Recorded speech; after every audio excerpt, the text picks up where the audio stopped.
The 7 states along the Colorado River are still struggling to reach an agreement, so the feds are pushing their own proposal. On my reservation, I have no continuous water source.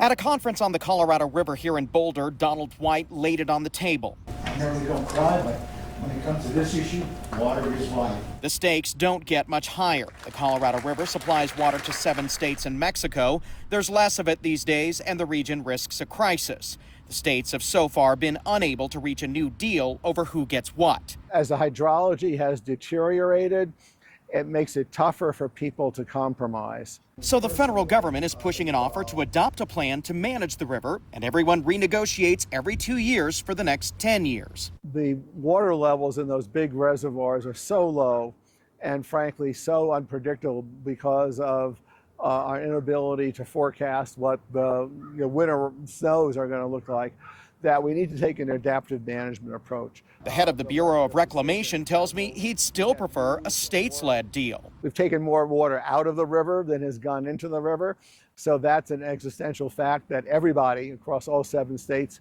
needs to deal with and needs to reckon with. Asked about the offer, the states as negotiators were divided. Every 2 years, and that's going to be difficult. At least me personally, I think it's a sensible approach. We don't have anything to put on the table.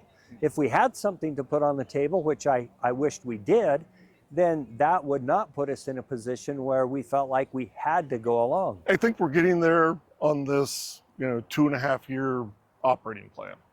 Are we getting there on a durable, multi-decadal, plan?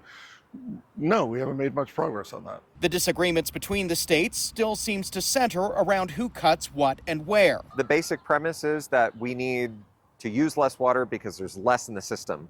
The problem is we can't have one basin or set of states do all of the reductions and others not participate at all. There is less coming in to the system than folks feel like they're entitled to.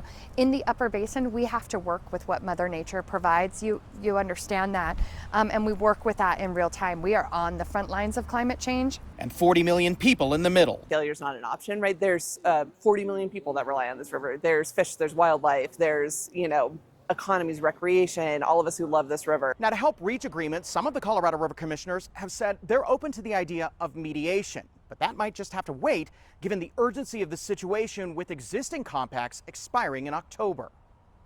In Boulder, Colorado, Ben Winslow, Fox 13 News, Utah.